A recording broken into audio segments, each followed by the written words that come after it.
Hey everybody, this is Perch, talking comic book trades and business models around them. This mail asks, hey Perch, I hope you're doing well. I've been thinking about some of the comic shops I frequent and their bizarre practices regarding trade paperbacks.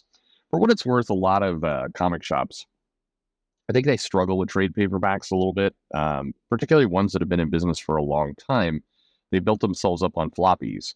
And trade paperbacks, at least historically, were less valuable. You know, they're not collector items. They're not things that the comic shop can really bag and board. And it felt abnormal for a lot of comic shop owners what they're supposed to do to these things. They also were more expensive. So, you know, you ordered a lot less. I mean, it's hard to take a lot of inventory on there. And the returnability on trade paperbacks was also different. Now, direct market never had returnability, but still you'd have incentive programs to other things with the comics, and you didn't really get those with the trades. So the trades is always, you know, this awkward thing that a lot of comic shops really didn't know how to go into. If you got into a comic shop and you see kind of these walls of trades, it's, you know, being stuck with inventory they couldn't sell. Or what happens quite frequently is you go to a, you know, half price books or some kind of, you know, thing where you can flip them, and that's why you see so many trades there. But anyway, this is back to the mail. It says one of these stores tends to have many copies, maybe 8 or so, of Volume 1 books for many different comic series, yet hardly ever have Volume 2, 3, or anything beyond 1.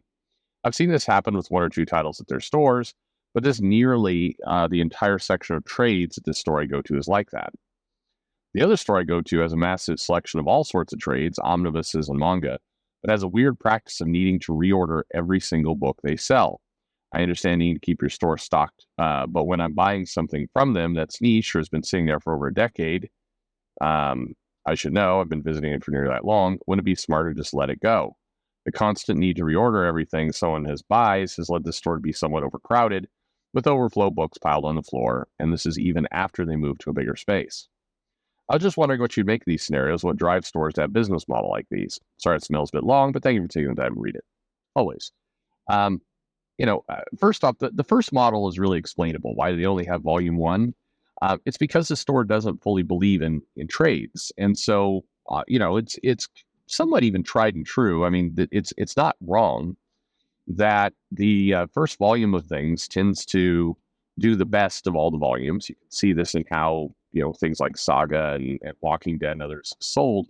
People come in and they want the first book of something, and in a lot of cases, people don't continue to read after that. So keep in mind one other thing about trades, particularly in the direct market.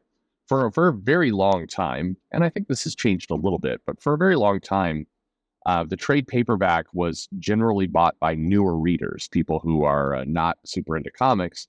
Once you got, you know, to be a regular buyer of comics, you went to the floppies.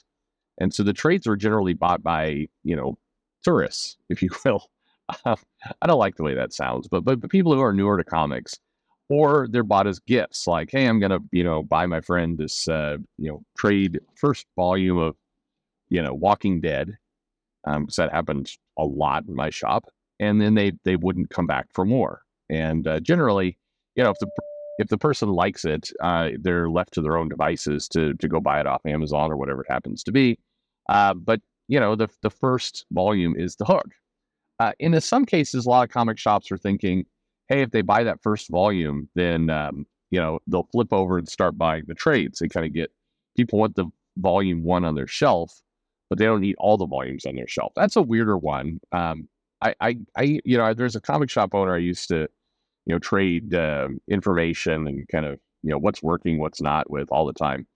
And that was his belief, was always like, you know, I get one copy in there, and then people will buy that, and then they'll go back and they'll buy all the floppies because they want to have the originals.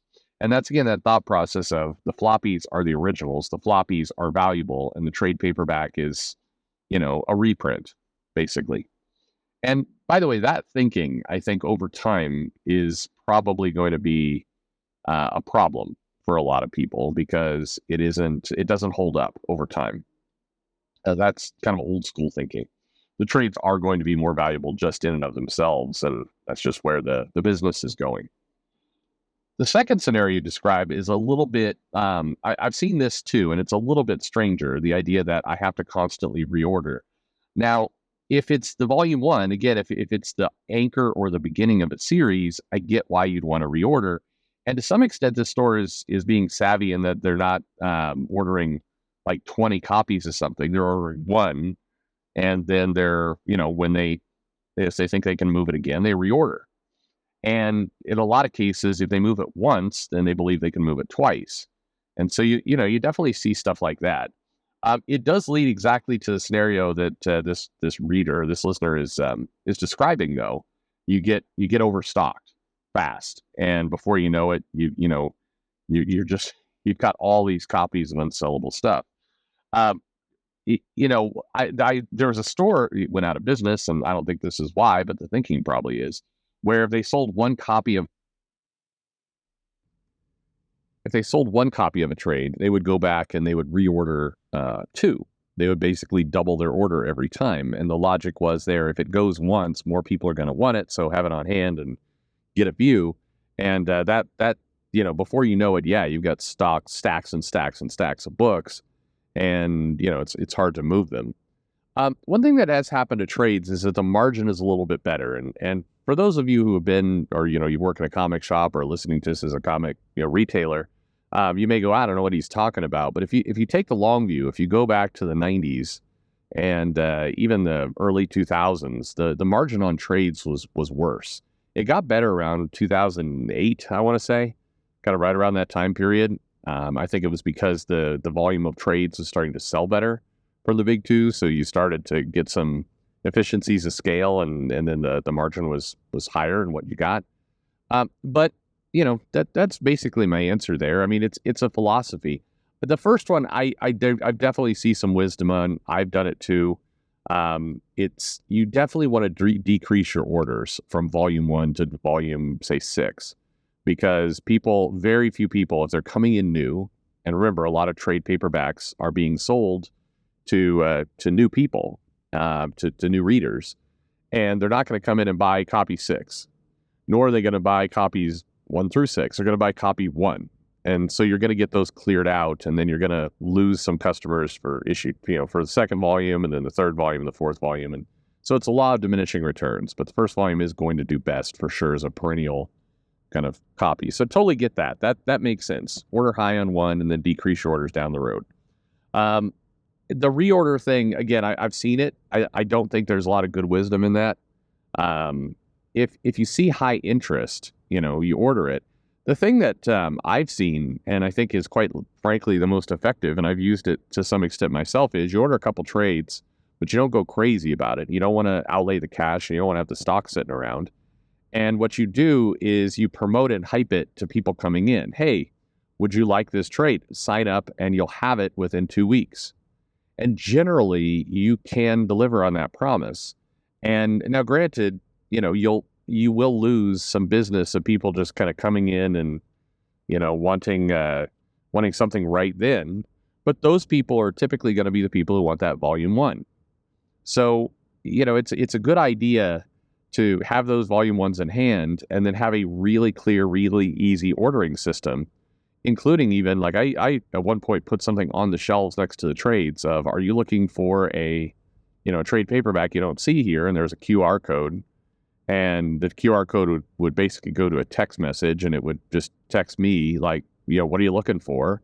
And then, we could deliver the promise of I'll have it to you in 2 weeks. Now, Amazon would have it to you faster, but there is, once you've hauled yourself into the comic shop, you tend to, you're at least committing at some point to being part of that business. So if you could say, look, we'll make it really easy for you, come back in 2 weeks, I'll be here. What you'll find is not only will most people go for that, you don't have to lay the money out front, and you can, so you can keep your stock sane and not have a bunch of your cash out there. But people also tend to buy something when they're there, and then come back 2 weeks later and buy the trade and something else. So it's a way to kind of generate more business. It's just, a relatively simple way to do it. But anyway, I'll wrap up with this, because I'm curious what the people in this, in the comments are going to say. Are trade paperbacks valuable to you? Meaning, do you like them? Do you consider them collectible? Are you one of the is the floppy the collectible and the trade is the reprint? Is that how you view it? Because again, if you go back 10 years or so, that was how everybody viewed it. It was the trade paperbacks had less value, and if they have less value, then that's why you see some of these behaviors in the shop. But I do think that's changing a bit. So I'm curious what you think. Let me know in the comments below. Like and subscribe, of course, and thanks for listening. Bubble, bubble, bubble, bubble, bubble, bubble.